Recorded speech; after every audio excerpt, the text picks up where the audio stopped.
You're standing in your basement. The power just went out. You've got maybe 10 feet of visibility from your phone flashlight, and every step feels like a gamble. Now imagine walking a mile into the earth with nothing but a burning stick. No map, no exit sign, no cell signal to call for help. That's not a horror movie setup. That's a Tuesday for someone living 17,000 years ago. And they weren't just walking down there, they were painting. Deep inside caves like Lascaux in France and Chauvet, ancient humans crawled through tunnels so tight they'd scrape their shoulders on both sides at once. They squeezed past drops that could snap a leg. And at the very end, in total, suffocating darkness, they painted horses, bison, lions with their mouths open mid-roar. Masterpieces, basically, in rooms no sunlight has ever touched. Here's the part that should stop you cold. They didn't paint these animals near the entrance, where the light was decent and the walk was easy. They went out of their way to go deeper.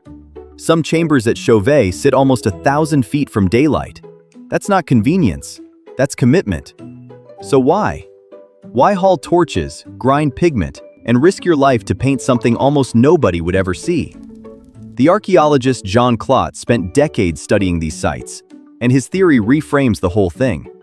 He argued these weren't galleries, they were portals. In many shamanic traditions, deep caves represent a membrane between the world of the living and a spirit world underneath it.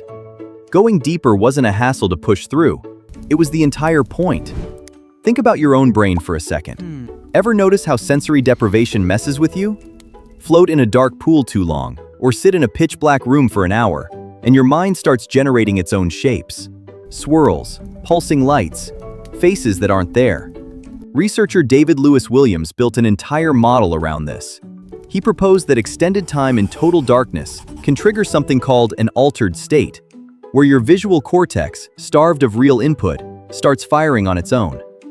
The shapes people report seeing in these states, geometric grids, tunnels, spirals, show up again and again in the oldest layers of cave art. Not as random doodles, as recorded visions. So picture it. You crawl for an hour by torchlight. Your torch is guttering. Your heart's pounding from the climb.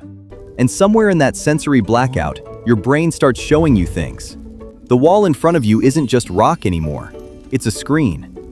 That changes what painting a cave even means. This wasn't decoration. It might have been documentation. A record of something someone actually experienced down there, made permanent in the one place it happened. And here's a detail that gets overlooked constantly. These artists weren't just drawing animals standing still. Look closely at some of the horses at Chauvet, and you'll see extra legs sketched in, layered slightly off from each other. Researcher Marc Azema studied this pattern and found it matches something you'd recognize instantly: the illusion of motion. Multiple limb positions, flickering torchlight moving across the wall. The animal appears to run. That's animation. In a cave. 17,000 years before Pixar existed. Long before anyone had a word for frame rate, someone worked out that layering images and moving a light source could trick a brain into seeing motion. Now, why go through all that effort in the dark specifically? Wouldn't it make more sense to paint somewhere you could actually see your work clearly? Not if visibility wasn't the goal. Not if the act of getting there, disoriented, terrified, physically wrecked, was part of a ritual. Anthropologists studying initiation rites across different cultures keep finding the same ingredients over and over: isolation, physical hardship, sensory disruption, and then, at the peak of it, a transformative experience. Strip away modern context, and that description fits a cave crawl almost perfectly. You do a version of this too, even now. Ever notice how a scary story hits different told by flashlight? Everyone's face half lit, shadows jumping on the wall? You're not getting new information. The content of the story hasn't changed, but the setting turns it into something your body reacts to, not just your ears. That's not a coincidence. Your brain has always responded to darkness and firelight this way. It's wired that deep. There's another layer here too, and it's easy to miss. These weren't solo missions. Torches burn out fast, sometimes in 20 minutes. Getting deep into a cave system and back required someone managing supplies, someone tracking time, someone who'd been there before guiding the way. Painting in total darkness wasn't just an act of individual bravery. It was a group operating with precision, trusting each other completely. 1,000 feet under a mountain, with zero margin for error. So when you look at a photo of a bison painted on a cave wall, you're not just looking at ancient art. You're looking at the output of teamwork, memory, planned logistics, and a shared belief that what was down there mattered enough to risk everything.